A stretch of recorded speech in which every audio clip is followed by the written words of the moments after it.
ان کی اپنی حکومت ہے جہاں پہ ان کو سرکاری وسائل پر تحفظ میسر ہے اور ایک آرام و عشرت کی زندگی میسر ہے، وہ بھی سرکاری وسائل پر، تو انہوں نے بہتر یہی جانا کہ میں پشاور میں پناہ لوں، اور جیسے ہی اسلام آباد داخل ہونے پر دیکھا کہ وہ لوگوں کو موبلائز کرنے میں ناکام رہے ہیں، تو انہوں نے فی الفور وہاں سے دوڑ لگائی اور بہانہ کر کے واپس پشاور چلے گئے، حالانکہ آپ جانتے ہیں افواہیں تھیں کہ وہ بنی گالا چلے گئے ہیں، آپ کی رہائش یا بنی گالا میں ہے یا زمان پارک لاہور میں ہے، مگر نہیں، آپ پر اتنا خوف طاری ہے کہ آپ پشاور میں پناہ لے کر بیٹھے ہیں۔ دیکھیے حکومت اس بارے میں بالکل کلیئر تھی کہ ہم نے کسی کو امن امان تباہ نہیں کرنے دینا، ہم نے کسی کو افراتفری پھیلانے نہیں دینی، ہم نے کسی کو یہ حق نہیں دینا کہ وہ عوام کے جان و مال کے ساتھ کھیلے، اور عوام کے جان و مال کا تحفظ ہماری آئینی اور قانونی ذمہ داری ہے۔ پنجاب کے اندر جو مقدمات درج ہوئے، ہم آج بھی اپنی پولیس فورس کے ساتھ کھڑے ہیں، ہم آج بھی اپنے افسران کے ساتھ کھڑے ہیں جن کو ان کے مختلف رہنماؤں نے ویڈیو کلپس کے ذریعے تھریٹ کیا، اور یہ اتنی دیدہ دلیری ہے کہ کمال احمد نامی کانسٹیبل کو سینے میں گولی مار کر شہید کیا گیا، اور یہ لانگ مارچ کے آغاز سے پہلے یہ کاروائی ہوئی، مختلف مقامات پر پولیس والوں پر تشدد کیا گیا۔ لاہور میں بھی جو مناظر آپ نے دیکھے کہ ایک پولیس والے کو گاڑی کے نیچے دینے کی کوشش کی جا رہی ہے، آپ کسی کو گاڑی کے نیچے دیں گے تو رد عمل تو آئے گا، اور جو میٹرو سٹیشن جلائے گئے، درخت جلائے گئے، سرکاری املاک کو نقصان پہنچایا گیا، ان سے اس کی ذہنیت واضح ہوتی ہے کہ عمران احمد نیازی یہ چاہتے تھے کہ میں اقتدار میں نہیں رہا، میں نے 3.5 سال اس ملک کو تباہی کے دہانے پر کھڑا کر دیا ہے، 1 میگا واٹ بجلی نہیں لگائی، معیشت کو تباہ حالی کا شکار کیا، تو اب میں اقتدار میں نہیں رہا تو میں انتشار پھیلاؤں اور میں افراتفری پھیلاؤں، میں انارکی پھیلاؤں اور ایسے حالات پیدا کر دوں کہ یہاں پر ہر طرف دنگا فساد ہو رہا ہو، گلی محلوں میں لڑائیاں ہو رہی ہوں۔ تو ہم نے الحمدللہ حکومت کی ریٹ کو قائم کیا، اور یہ قانونی کارروائی جو ان لوگوں کے خلاف کی گئی جنہوں نے سرکاری املاک کو نقصان پہنچایا، جنہوں نے امن و امان کو تباہ کرنے کی کوشش کی، وہ بالکل قانون کے دائرے کے اندر رہتے ہوئے کی گئی۔ اب آج انہوں نے 22A/22B کی ایک اپلیکیشن دی ہے کہ ان افسران کے خلاف پرچے کاٹے جائیں جنہوں نے گرفتاریاں کی یا جنہوں نے ڈیوٹی کے دوران جو لوگ نقص امن میں ملوث تھے ان کو روکا، ان کے خلاف قانونی کارروائی کی۔ تو ہم اس کے لیے بھرپور طور پر تیار ہیں، کسی افسر کے خلاف آپ کو غیر قانونی کارروائی نہیں کرنے دیں گے۔ 22A/22B پر جسٹس آصف سعید کھوسہ صاحب کی بطور چیف جسٹس ججمنٹس موجود ہیں کہ اس کا بے دریغ استعمال نہیں ہو سکتا۔ ہم جانتے ہیں کہ آپ جب دوبارہ لانگ مارچ کے لیے آئیں گے اپنے لاہو لشکر کے ساتھ تو آپ چاہیں گے کہ اس دفعہ امن و امان زیادہ خراب ہو، اسی لیے آپ ان افسران کے خلاف کارروائی کی درخواست دے رہے ہیں۔ میں حکومت پنجاب کی طرف سے یہ واضح کر دوں، ہم ہر سپاہی، ہر افسر کے پیچھے کھڑے ہیں، ان کو بھرپور قانونی معاونت بھی فراہم کریں گے، اور کسی کو یہ اجازت نہیں دیں گے کہ وہ کسی افسر، کسی اہلکار کے خلاف کوئی غیر قانونی ہتھ کنڈا استعمال کرے۔ ہم اس بارے میں بالکل کلیئر ہیں، اور وزیر اعلیٰ نے اس بارے میں اپنی واضح پالیسی دے دی ہے۔ آپ دوبارہ آئیں گے، ہم آپ کو دوبارہ روکیں گے۔ جو چیف منسٹر گلگت بلتستان نے کیا، جو چیف منسٹر خیبر پختونخوا نے کیا، سرکار کے پیسوں سے لیے ہوئے گیس ماسک، سرکار کے پیسوں سے خریدے گئے آنسو گیس کے شیل، سرکار کے پیسوں سے خریدی گئی گنز، سرکار کے پیسوں سے خریدی گئی آنسو گیس والی گنز، یہ سرکاری خزانے سے ٹیکس پیئرز کے پیسے سے اس لیے نہیں خریدی گئی تھیں کہ یہ دو صوبے، ہم چاہتے ہیں وفاق اور سارے صوبے آپس میں ہمانگی کا مظاہرہ کریں، مگر آپ نے کیا کیا؟ دو صوبوں نے صوبہ پنجاب پر حملہ کیا اور صوبہ پنجاب کے سرزمین کو پار کرتے ہوئے وفاق پر حملے کی کوشش کی، سرکاری وسائل کے استعمال پر۔ ہم پہلے دن سے کہہ رہے تھے کہ آپ پرامن احتجاج کریں، آئین اور قانون آپ کو حق دیتا ہے کہ آپ پرامن احتجاج کریں، بطور سیاسی پارٹی احتجاج کریں، مگر سرکاری اہلکار ساتھ لے کر، سرکاری اسلحہ ساتھ لے کر، سرکاری آنسو گیس ساتھ لے کر جب آپ ہوائی فائرنگ کریں گے اور آ کر حملہ آور ہوں گے تو اس کی دوبارہ بھی اجازت نہیں دی جا سکتی۔ ہم نے سی ایم گلگت بلتستان کے خلاف اٹک کے ضلع میں پرچہ درج پہلے ہی کر دیا تھا، اور باقی بھی جو لوگ ملوث ہیں ان پہ پرچے درج کیے جائیں گے، قانون حرکت میں آئے گا، کیونکہ آپ نے جو آگ لگائی، جو جلاؤ گھیراؤ کیا، جو سرکاری املاک کو نقصان پہنچایا، یہ آپ کے پاس گلگت بلتستان کے صوبے کے وسائل اور خیبر پختونخوا کے صوبے کے وسائل اس لیے نہیں ہیں، وہ اس لیے ہیں کہ لوگوں کو سستی روٹی دیں، لوگوں کو سستی چینی دیں، لوگوں کے جان و مال کا تحفظ کریں۔ یہ بندوقیں اغوا روکنے کے لیے ہیں، یہ ریپ روکنے کے لیے ہیں، یہ بندوقیں عام شہریوں کے تحفظ کے لیے ہیں۔ یہ بندوقیں اس لیے نہیں ہیں کہ علی امین گنڈا پر اٹھائے اور آپ کے سیاسی مقاصد کو اور آپ کے جو مذموم عزائم ہیں ان کو پورا کرنے کے لیے فائرنگ کرتا پھرے۔ ہم اپنی فورسز کے بھی جان و مال کا تحفظ کریں گے۔ ہم کسی سپاہی کو، کسی اہلکار کو، کسی افسر کو آپ کی انا اور آپ کے اناد کی بھینٹ نہیں چڑھنے دیں گے۔ آپ کو ہرگز یہ اجازت نہیں دی جائے گی کہ آپ آئیں اور سرکاری اسلحہ استعمال کر کے، سرکاری آنسو گیس استعمال کر کے پنجاب کی فورسز پر حملہ کریں، پنجاب کی پولیس پر حملہ کریں، باوردی افسران ساتھ لائیں۔ میں فیڈرل گورنمنٹ کو بھی درخواست کی ہے کہ آئی جی گلگت بلتستان کے خلاف بھرپور کارروائی عمل میں لائی جائے۔ ان کے باوردی افسران اس لانگ مارچ میں شریک تھے اور اٹک کے پل پہ انہوں نے محاذہ رئی کی پنجاب پولیس کے اہلکاروں اور افسران کے ساتھ۔ تو ہم بالکل اس معاملے میں کلیئر ہیں، ہم ڈٹرمنڈ ہیں۔ ہم نے یہ فیصلہ کیا ہے کہ جو کوئی کسی غیر قانونی فعل میں ملوث ہوگا اس کے خلاف قانونی کارروائی کریں گے، اور ہمیں پتہ ہے کہ آپ کے پاس نمبر نہیں ہے، آپ سے لوگ اکٹھے نہیں ہوئے۔ شفقت محمود کے خلاف بھی آپ کی پارٹی کارروائی کرنے کا سوچ رہی ہے۔ لاہور میں کسی چڑی نے پر نہیں مارا، آپ کے لوگوں نے آپ کی کال کو مسترد کیا، پورے پنجاب سے کوئی شخص نہیں نکلا، اور یہ جو بڑے بڑے دعوے کرتے تھے فواد چودھری جیسے، خود چھپ کر پتلی گلی سے جا نکلے۔ تو کدھر ہیں آپ کے لوگ جو خیبر پختونخوا سے آپ سرکاری لوگ لے کر آئے تھے؟ ان کے تو ڈیوٹی آرز ہوتے ہیں، وہ سیاسی کارکن تھوڑی ہیں، وہ تو 9 سے 5 ان کی نوکری تھی۔ وہ جب نوکری کا اوور ٹائم ہوا، جب شام ڈھلی،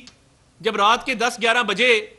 تو انہوں نے تو آپ کو مڑ کے کہا کہ بھائی جان ہم تو صبح 9 بجے دفتر آتے ہیں، 5 بجے گھر چلے جاتے ہیں، تو یہ اوور ٹائم چل رہا ہے کہ رات کے 10 بج گئے ہیں۔ تو آپ نے مڑ کے دیکھا، آپ کے پاس تعداد نہیں تھی کہ آپ ریڈ زون تک بھی جاتے۔ تو اپنی ناکامی اور جو آپ نے بلند و بانگ دعوے کیے، یہ عوام آپ کو پہلے ہی مسترد کر چکی تھی۔ اب آپ کی اپنی پارٹی میں لوگ موجود نہیں ہیں جو موبلائزیشن کر سکیں، آپ اس محاذ پر بھی ناکام ہو چکے ہیں۔ ہم واضح پیغام دے دیں، ہم پوری قانونی جنگ لڑیں گے اپنے افسران کے لیے، اپنے اہلکاروں کے لیے، اور جو شہید ہوئے، ایک کانسٹیبل جو لاہور میں شہید ہوا کمال، اس کی فیملی کے ساتھ ہم کھڑے ہیں اور کھڑے رہیں گے، اور ہم نے شہداء پیکج میں سے اس کی فیملی کے لک آفٹر کے لیے بھی اعلان کیا ہے۔ وزیر اعلیٰ خود گئے، مریم نواز شریف صاحبہ گئیں، پھر سیال کوٹ کے کانسٹیبل کے گھر گئے۔ کل ہمارا وفد فیصل آباد کا جو ایک کانسٹیبل ایکسیڈنٹ میں شہید ہوا تھا اس کے گھر کرنل ایوب گادی اور ہمارے مقامی رہنما وہاں گئے، اور ادھر بھی اس کی فیملی کے لک آفٹر کے لیے اور جو باقی ان کے معاملات ہیں شہداء پیکج کے ادھر جا کر اس کا اعلان کیا، تو ہم بالکل اس معاملے کو خراب نہیں ہونے دیں گے، آپ کو روکیں گے بھی، اور جہاں جہاں آپ کے لوگ قانون کو ہاتھ میں لیں گے ان کے خلاف بھرپور کارروائی ہوگی۔ ہم نے آج اپنے وکلاء کو اور جو ہمارے ایڈوکیٹ جنرل صاحب ہیں، پروسیکیوشن سروس والے افسران کو یہ ہدایت کی ہے کہ یہ جو افسران کے خلاف اپلیکیشنز آ رہی ہیں اور اس کو بطور ایک حکمت عملی استعمال کیا جا رہا ہے کہ افسران کے خلاف پرچے درج کیے جائیں، اس کا بھرپور مقابلہ کریں گے۔ کسی کو آپ سرکار کی ڈیوٹی سے نہیں روک سکتے، یہ کار سرکار میں مداخلت ہے۔ اس ملک کو آگے چلنے دیں۔ آپ نے جو تباہ کاری کی ہے، اس ملک کے ساتھ کھلواڑ کیا ہے، آپ اپنے خلاف احتجاج ضرور کریں، اور خیبر پختونخوا کے لیڈی ریڈنگ ہاسپٹل کے باہر کریں، جہاں کے حالات اتنے مخدوش ہیں کہ ہر روز بچوں کی ڈلیوریاں باہر ہو رہی ہوتی ہیں۔ آپ نے احتجاج کرنا ہے، آپ بی آر ٹی پشاور کے سامنے کریں جا کر، جس میں اربوں روپے کے گھپلے ہیں۔ آپ نے احتجاج کرنا ہے، آپ خیبر پختونخوا کے وزیر اعلیٰ سیکریٹریٹ کے سامنے کریں، جہاں پہ روز اربوں روپے کی ڈیلیں ہوتی ہیں۔ آپ نے احتجاج کرنا ہے، اس کے لیے ایک پرفضا مقام بھی موجود ہے، معلم جبہ کا۔ آپ جائیں، اور سرکاری ہیلی کاپٹر میں مت جائیے گا، وہ لوگوں کے پیسوں سے آیا ہے۔ آپ سڑک پر سفر کر کے معلم جبہ جائیں، بڑا پرفضا مقام ہے، وہاں جا کے احتجاج کریں کہ معلم جبہ کا کیس اربوں روپے کا کیوں بند کیا گیا۔ اور دیکھیے، ان کو بڑا اعتراض ہے، وہ برا مان جاتی ہیں جب میں فرح گوگی کہتا ہوں۔ 6 ارب کا انہوں نے مجھے نوٹس بھیجا، تو اس کے اندر ان کو یہ اعتراض نہیں ہے کہ میں نے کرپشن کا الزام لگا، انہوں نے کہا میرا نام فرد شہزادی ہے، مجھے فرح گوگی کہہ کے کیوں پکارا۔ تو فرح گوگی صاحبہ، آپ کے خلاف بھی پنجاب حکومت نے یہ فیصلہ کیا ہے کہ قانونی کارروائی عمل میں لائی جائے گی، اور مقدمات جو ہیں ان کو تیزی سے ان کے منطقی انجام تک قانون کے تقاضوں کو پورا کرتے ہوئے پہنچایا جائے گا۔ آپ کے خان صاحب جتنے مرضی لانگ مارچز کر لیں، جتنی مرضی احتجاجی کالز دے دیں، لوگوں کو پتہ ہے کہ آپ میں نااہلی بھی تھی، نالائکی بھی تھی، اور آپ نے کرپشن بھی کی۔ تو یہ کرپشن بچاؤ مارچ اب دوبارہ آپ کہاں سے لوگ لائیں گے، یہ خدا ہی جانتا ہے۔ مگر میں دہرا دوں کہ کسی کو قانون ہاتھ میں لینے کی اجازت نہیں ہوگی۔ کرپشن کے مقدمات جو پنجاب میں ہیں، ہم آپ کے خلاف اس پہ قانونی کارروائی بھی کر رہے ہیں، اور ہم اپنی فورسز، افسران، اپنی سپا، اپنے آئی جی کے ساتھ کھڑے ہیں، اور انشاءاللہ ان کی قانونی معاونت بھی کریں گے۔ اور بطور وزیر میں آپ کو یہ یقین دلاتا ہوں کہ ہم بھرپور کابینہ بھی دفاع کرے گی، اپنی سپا کا، اپنے آئی جی کا، اپنے افسران کا، اپنے اہلکاروں کا۔ بہت شکریہ۔ صاحب یہ بتائیے گا کہ آپ کی باتوں سے یہ لگتا ہے کہ آپ نے بھرپور تیاری کر لی ہے سیکنڈ فیز کے لانگ مارچ کو روکنے کے لیے، لیکن آپ کی جو تیاری ہے، جو سابق وزیر اعلیٰ کے خلاف کیسز تھے، جو آپ نے اینٹی کرپشن میں ایک درخواست دائر کی، وہ کہاں تک پہنچی، اور باقی مزید جو وزراء کے حوالے سے ہے اور گورنمنٹ کے حوالے سے جو اینٹی کرپشن ہے یا نیب ہے، وہ کب حرکت میں آئے گا؟ بہت شکریہ بھٹی صاحب، آپ کا بڑا اچھا سوال ہے۔ آپ کو پتہ ہے کہ گوہر نفیس کے ہٹائے جانے کے بعد ایک confirm D G anti corruption تعینات ابھی نہیں کیا گیا تھا۔ 4 دن قبل آج سے رانا جبار صاحب کو ڈی جی اینٹی کرپشن کے عہدے پر تعینات کیا گیا ہے، اور ان کے آرڈر ہو گئے ہیں، اور ان کو یہ مینڈیٹ دیا گیا ہے کہ وہ ایک آنیسٹ، اپ رائٹ اور شریف افسر ہیں، اور انہیں کہا گیا ہے کہ جو کرپشن کے مقدمات ہیں اس میں قانونی تقاضے پورے کرتے ہوئے انصاف کی فراہمی کو انشور کیا جائے، مگر جہاں پر غبن ہوا ہے، جہاں پر فراڈ ہوا ہے، جہاں پر کرپشن ہوئی ہے، اس کے لیے زیرو ٹالرنس ہے۔ ان کو یہ مینڈیٹ دے دیا گیا ہے، اور بہت جلد آپ دیکھیں گے کہ قانونی کارروائی ان لوگوں کے خلاف جنہوں نے کرپشن کی، عوام کا پیسہ لوٹا، ان کے خلاف قانونی کارروائی عمل میں لائی جائے گی۔ عطا بھائی، یہاں پر بھی بات کریں تو فرح خان کے حوالے سے آپ کہہ رہے ہیں کن کیسز، کوئی کیسز آپ کے پاس آئے ہوں گے، کن کیسز کے حوالے سے انکوائری ہونے جا رہی ہے، اور دوسرا عوام کا سب سے بڑا مسئلہ جو ہے وہ مہنگائی ہے، اس کے حوالے سے کیا اقدامات کر رہے ہیں؟ بہت شکریہ۔ دیکھیے، ایک تو آمدن سے زائد اثاثوں کا کیس ہے، افسران کی پوسٹنگ ٹرانسفرز میں پیسے لیے جانے کا کیس ہے، ہاؤسنگ سوسائٹی کا کیس ہے، اور ہمارے پاس دستاویزی ثبوت موجود ہیں جہاں جہاں پہ کمیشن لیے گئے ٹھیکوں کے اندر، تو وہ تو کارروائی عمل میں لائی جائے گی۔ دوسرا جو مہنگائی کے حوالے سے معاملہ ہے، حکومت نے آٹے کے اوپر جو 200 ارب روپے کی سالانہ سبسڈی دینے کا فیصلہ کیا تھا، آٹے کا تھیلا 10 کلو کا 490 روپے پر برقرار رہے گا، جس کی مارکیٹ میں قیمت 650 روپے ہے۔ اور وہ کچھ شکایات ہمیں موصول ہوئی تھی کمالیہ سے، فیصل آباد سے، میڈیا نے اس کو رپورٹ بھی کیا، اس کو ہم نے پھر چیک کیا تو کچھ جگہ پر 800 روپے کا جو تھیلا فروخت ہو رہا تھا اس کو واپس لے کے آیا گیا ہے 490 پر۔ اور فوڈ ڈپارٹمنٹ کو، چیف سیکرٹری صاحب کو بھرپور ہدایات ہیں کہ وزیر اعلیٰ روزانہ کی بنیادوں پر اس پر بریفنگ لیں گے جو اشیاء خرد و نوش ہیں۔ اور آپ دیکھیے کتنے افسوس کی بات ہے، ایک پولٹری فارم کی ویڈیو وائرل کی گئی جدھر لوگ مرغیاں لوٹ رہے ہیں اور کہا گیا کہ یہ وزیر اعلیٰ کا پولٹری فارم ہے، مہنگائی کے ستائے عوام نے حملہ کر دیا۔ اور وہ دیکھیے یہ اس طرح کی ویڈیوز، آپ کے پاس اس طرح کی بھی بہت ویڈیوز ہوتی ہیں اور بھی طرح کی بڑی ویڈیوز ہوتی ہیں، تو یہ وزیر اعلیٰ کا نہ اس سے کوئی تعلق ہے نہ ان کا کوئی ایسا فارم ہے، یہ واٹس ایپ پہ وائرل کیا گیا۔ ہم باقی بھی دیکھیے گھی کی سبسڈی کے حوالے سے بھی حکومت نے فیصلہ کیا ہے، بہت جلد وزیر اعلیٰ ایک پیکج کا اعلان کریں گے جس میں گھی اور چینی، یہ 2 ایسنشل آئٹمز کی قیمت میں کمی کر کے تو اس میں بھرپور عوام کو ریلیف دیا جائے گا۔ پرائس کنٹرول کمیٹیاں ہر ضلع میں، دیکھیے ہمیں کہا جاتا تھا ان کے دور میں بھی کہ ہمارے دور میں جو پرائس کنٹرول کمیٹیاں تھیں بڑی فعال تھیں، لوگ باقاعدہ جا کر بازاروں میں، گلی محلوں میں، کریانہ سٹوروں پر جا کر اشیاء خوردنوش کی قیمتیں چیک کرتے تھے، تو وہ بھی فعال ان کو کر دیا گیا ہے۔ عنقریب وزیر اعلیٰ ایک بڑا اعلان کریں گے، مگر ہم سمجھتے ہیں کہ آٹا جو ایک بیسک کموڈٹی ہے،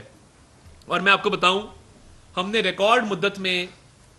جو آٹا پروکیور کیا ہے وہ تاریخ میں کبھی نہیں ہوا۔ 50 لاکھ ٹن آٹا ہم نے پروکیور کیا۔ کے پی کے گورنمنٹ کی ڈیمانڈ ہے کہ ان کی پروکیورمنٹ پوری نہیں ہوئی، ہمارے بھائی ہیں، میں ہاتھ جوڑ کے کہتا ہوں کہ اب ان کی ڈیمانڈ آ رہی ہے کہ 20 لاکھ ٹن آٹا یا 2 لاکھ ٹن آٹا، کبھی کہتے ہیں کہ جی ایک تعداد کبھی دوسری، وہ ہمیں گندم فراہم کی جائے۔ دیکھیے ان کی فارمل ریکویسٹ آئی ہے اور یہ ہماری ذمہ داری ہے پنجاب کی کہ وہ باقی صوبوں کی بھی ضروریات پوری کریں، ہم اس سے بالکل پیچھے نہیں ہٹیں گے۔ مگر میں محمود خان صاحب کو کہنا چاہتا ہوں کہ آپ میڈیا پر آ کر بہت تلخ زبان استعمال کرتے ہیں اور بعد میں ہمیں لیٹر بھیجتے ہیں کہ گندم فراہم کی جائے، ہم ضرور کریں گے، مگر آپ کے اپنے ٹارگٹ بھی تھے، آپ نے بھی جو گندم کی پروکیورمنٹ ہے وہ کرنی تھی، تو آپ کا صوبہ کیوں ناکام رہا ہے؟ بہرحال قطع نظر اس بات سے ہمیں وزیر اعظم کی بھی ہدایت ہے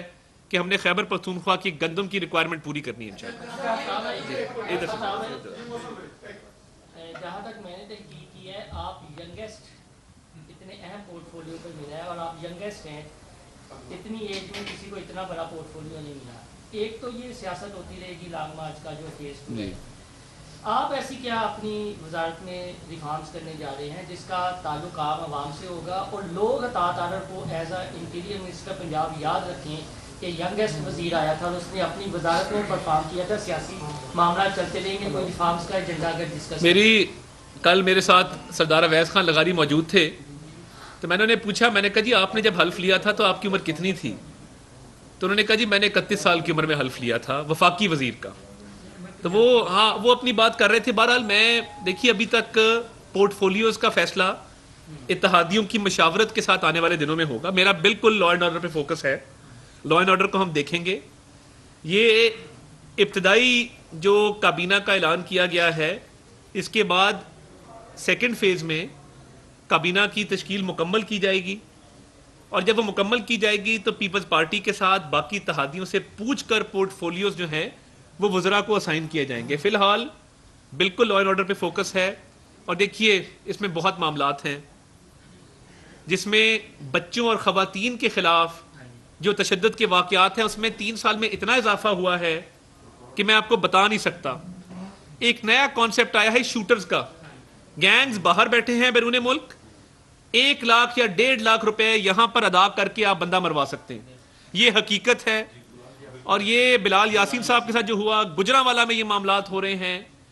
تو یہ گینگز بیرون ملک سے آپریٹ کر رہے ہیں، ایک ترجیح یہ ہے. اور دیکھیے ریپ کا واقعہ جو چونیا میں ہوا، آج بھی وزیر اعلیٰ نے اس کی بریفنگ لی ہے. 13 سال کی بچی کو باپ کو اس کے سامنے باندھ کے زیادتی کا نشانہ بنایا گیا. اس پہ میں کل قصور جا رہا ہوں اور وہاں متعلقہ افسران کے ساتھ بیٹھ کے جس طرح زینب کے کیس کو حل کیا تھا، ہم انشاءاللہ پورے کاربند ہیں کہ اس کو ریزالو کریں گے. ناظرین، لاہور صوبائی وزیر